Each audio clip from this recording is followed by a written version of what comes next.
On Business Incorporated today.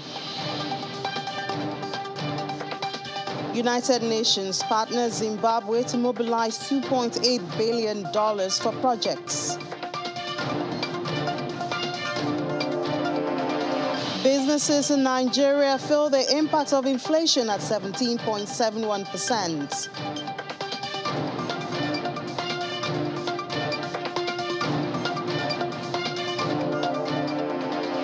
And then we'll take a look at the price movement of liquefied natural gas.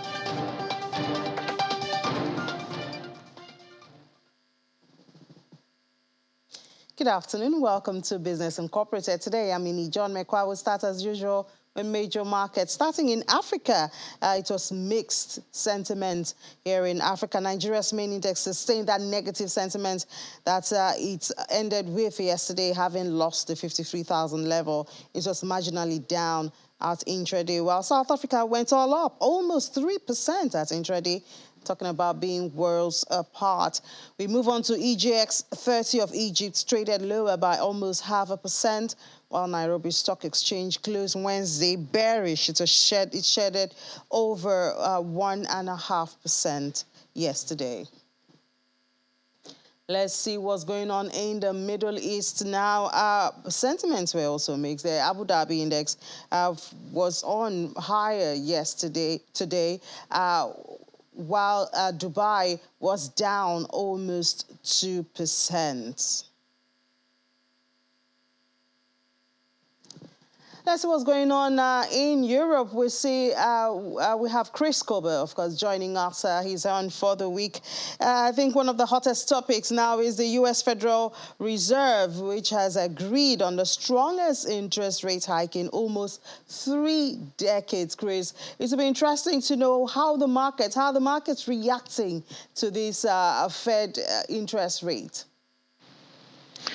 The news seem pretty difficult to digest. Germany's blue chips index DAX in Frankfurt shedding around 1.7% in the early parts of trading, even though the 75 basis point jump had been expected after recent data showed inflation at its highest since 1981 in the United States, driven mostly by energy and food costs.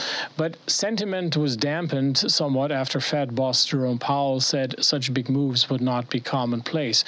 Investors are also eyeing the Bank of England today, which is forecast to raise its key interest rate for a 5th straight time to cool runaway inflation in Britain. But so far, again, the mood on the markets dampened by the news coming out of Washington. And then there are big concerns on the Fed's increasingly aggressive stance towards inflation. Especially some people are asking if this move will even, deal with inflation, and it might end up causing recession in major economies. Federal Reserve Chair Jerome Powell has pledged to do whatever it takes to curb inflation, now raging at a 4-decade high in the U.S. and defying the Fed's efforts so far to tame it.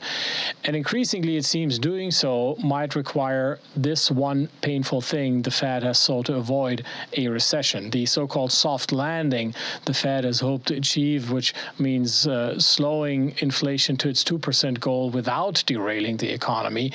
That is becoming both trickier and riskier than Mr. Powell had bargained for. Each rate hike means higher borrowing costs for consumers and businesses, and each time would-be borrowers find loans rates prohibitively expensive. The resulting drop in spending weakens confidence, job growth, and overall economic vigor. Referring to a soft landing, Jerome Powell says it's not getting easier, it's getting more challenging, not least because some of the factors that drove the economy's recovery in the United States have meanwhile vanished. Federal relief payments are long gone. American savings, swelled by government stimulus checks, are back below pre-pandemic levels, and inflation itself has been devouring people's purchasing power. There is some good news, though, that people in the market are pointing to. The U.S. economy still has the strength. The job market is booming, and families aren't buried in debt as they were before the 2008 2008-2009 financial crisis. But there is solid reason to be concerned. Experts say the growing fear is that inflation is so intractable that it might be conquered only through aggressive rate hikes, which imperil the economy. So taming this sort of inflation without choking off economic growth will be an increasingly difficult tightrope walk. All right. Meanwhile, the European Central Bank says it has agreed on new anti-crisis measures.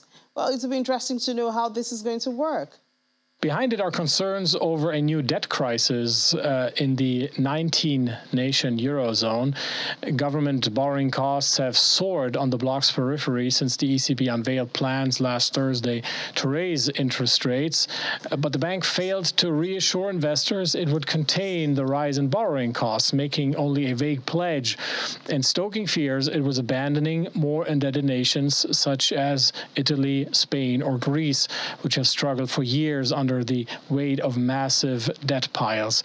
So in a surprise meeting yesterday, the central bank tried to reverse course, saying it would direct cash to more indebted nations from debt maturing in a recently ended 1.7 trillion euro or $1.8 trillion pandemic support scheme, and it would work on a new instrument to prevent an excessive divergence in borrowing costs. Now, this announcement has Eurozone bond yields dipping today, and it helped push equities on Wednesday. Nevertheless, it is a touchy subject, particularly among Eurozone member countries like Germany, the Netherlands, or Austria, where some politicians have long seen the ECB's extended ultra-loose monetary policy as a way to help financially more challenged countries finance their debt, which is something that is not within the ECB's mandate. That's why Christine Lagarde, the central bank's president, was quick in trying to temper expectations, arguing that the ECB's job is taming inflation, not helping budgets. Taming inflation.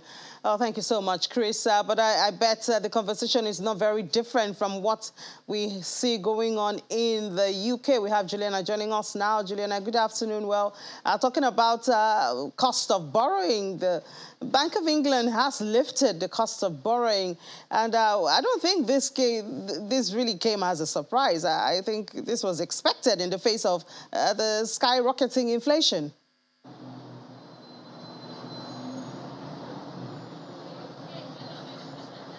Good afternoon, Innie. Well, you're absolutely right. For the fifth consecutive time, the Bank of England have raised interest rates by 0.25%. So the interest rates in the UK currently stand at 1.25%. I think the pressure was definitely intensified after last night's move by the Federal Reserve to go and raise their rates by 0.75 basis points. I think some economists in the UK had hoped that perhaps Andrew Bailey and the other Monetary Policy Committee members would take a more aggressive stance. They haven't done that, but I think it is a pretty tough, delicate balancing act for central bank governors around the world at the moment. On the one hand, you raise interest rates to try and stop soaring inflation. We know in the UK it's currently at 9%. This is a 40-year high, bearing in mind that the benchmark is 2%. But then the negative effect of raising interest rates is that you could trigger a recession. And there are, of course, millions of people across the United Kingdom who have non-fixed rate mortgages, which means as soon as interest rates are hiked, they are paying more every month for their mortgage. So it's a really difficult situation here at the moment, though lots of critics are starting to point the fingers at Andrew Bailey. I haven't yet had a chance, Innie, to go through the minutes, but he said that he expects inflation to reach 10% by the end of the year. Well, we're only in June and it's already at 9%. Of course we're going to reach 10%. In fact, some people think we could hit 11 or even 12% next week when those inflation figures are out. Yeah, and unfortunately, there's that drop in GDP, which we've seen twice now. So recession is like really close around the corner. How's the market reacting to this?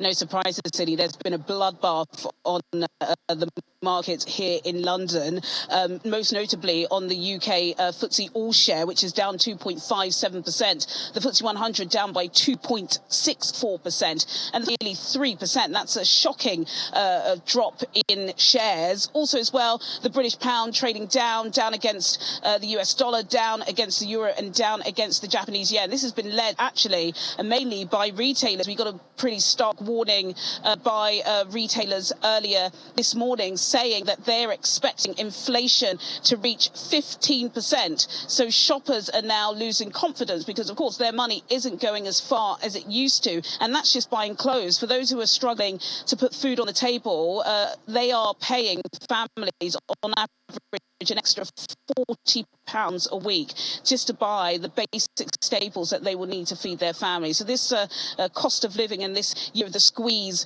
is really taking effect and a real grip on the British nation. Yeah, and everyone, Juliana, everyone, not just the British nation. Thank you so much, Juliana, and do take care of yourself. Let's move to Asia now. Asia-Pacific markets were mixed today, with multiple regional markets shedding earlier gains as buoyant sentiment from overnight moves on Wall Street following a Federal Reserve rate hike that equated it to its most aggressive since 1994 faded. The Hang Seng Index in Hong Kong led losses among the region's major markets, falling 2.17% to close at 20,845.43 as Chinese tech stocks saw sizable. Tencent dropped 3.21%, Alibaba slipped over 3%, and NetEase declined 5.29%. In mainland China market, the Shanghai Composite finished the day trading 0.61% lower at 3,285.38, while the Shenzhen Component edged 0.1% to 12,150.96.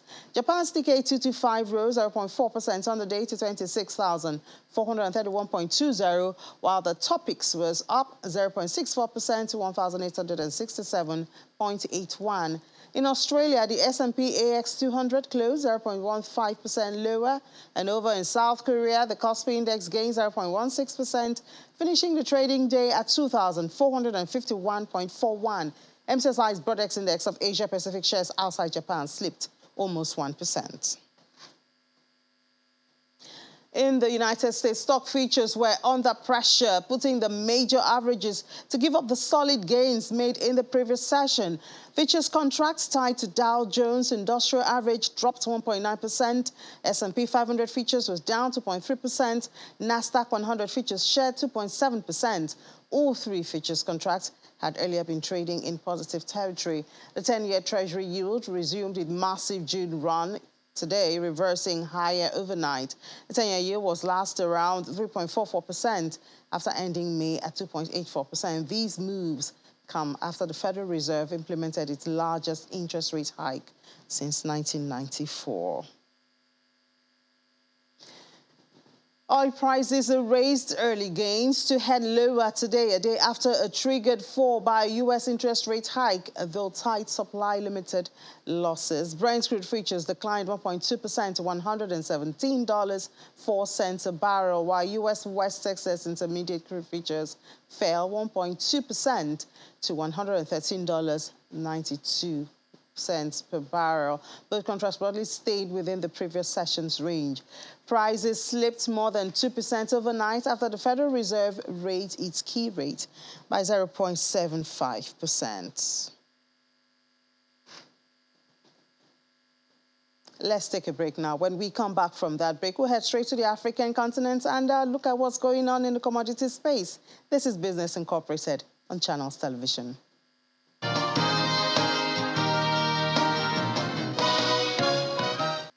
You're welcome back. It's day 2 of the 29th Afreximbank annual meetings with the theme Realizing the AfCFTA Potential in Post-COVID-19 Era, Leveraging the Power of the Youth. It kicked off yesterday in Egypt with advisory group meetings and annual general meetings of shareholders, complemented by seminars and plenaries.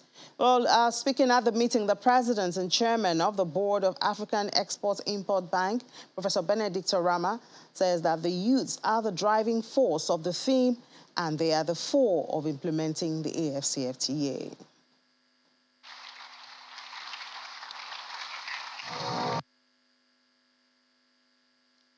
Our leadership has done the courageous work of giving us the AFCFTA. A lot now hinges on our youth. It's our view that the youth will be the catalytic force to the realization of the continental agenda.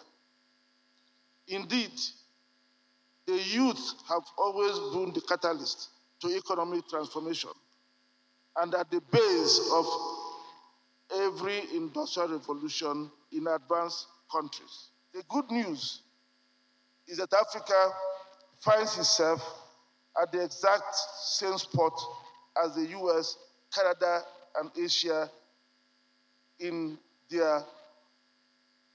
the respective stages of their industrialization. Today, 85% of the continent's population is under 45 years, and 45% are between 15 and 45 years old. This asset in our hand is perhaps the greatest resource the continent has, an asset much more valuable than all the oil and mineral resources under the ground. And the African youth are beginning to make significant contributions to economic transformation across the continent. And now let's look at what's going on with global liquefied natural gas. The prices have skyrocketed in the light of the Russian-Ukraine war, and these could be disruptive for markets, especially at a time when the European Union is actively seeking alternative sources of NLG to meet surging demand. The Nigerian Liquefied Natural Gas Limited, the NLNG Limited, has a capacity of 22.5 million metric tons per year, with plans to expand to 7 projects, which will see supply increase to 30 million metric tons every year by 2025. The country, that's Nigeria, is currently the world's sixth largest exporter of LNG. Well, let's have Ifeanyi Otisi now, analyst with Financial Derivatives Company, joining us to speak to some of the issues arising from this and perhaps the potential that Nigeria has in this area. Hi, Ifeanyi. Good afternoon. Hi, good afternoon. So when we look at the landscape of what's going on with the liquefied natural gas at this time, would you say Nigeria is making the most of opportunities that presented themselves at this time? So, like you said, it is true that gas prices have increased since Russia invaded Ukraine, and the EU is actively seeking alternative sources of LNG to meet its rising demand. Now, Nigeria has a lot of opportunities to benefit from in this case. So Nigeria has about an estimate of 207 trillion cubic feet of natural gas, and with this portfolio, we have a lot to gain. Now, if we have existing gas projects that are currently under development, and it's guaranteed that we would have sufficient supply all through to 2025. Now, with opportunities that we stand to benefit from, the European Union coming to seek for alternative sources of gas from Nigeria, we can benefit from improvement in infrastructure. We can benefit from improved job opportunities, improved chances of earning foreign exchange. We could also benefit from opportunities for us to boost our production capacities and make sure that gas reserves are assured. It would also help with economic diversification for Nigeria as well. So, yeah, well, obviously a lot to benefit, but I guess it's left for Nigeria to be able to attract this European investment and to also sustain the attention. But I guess one of the reasons we're even having this conversation is because the Nlng structure has been admired and applauded as a gold standard for joint ventures. But it doesn't seem like we've seen other government agencies adopt this standard. Why so? Why do you think it's not a common thing at this time? Right. So the first thing to consider is the Nlng structure. So it's composed of 4 shareholders: the Nigerian government, which is represented by the NNPC, and international oil companies, Shell, Total, and Eni International. Now, the NNPC has 49% stake in the company, whilst the IOCs own a combined majority of 51%. Now, like you pointed out, the Nlng success has been branded as a model to be emulated.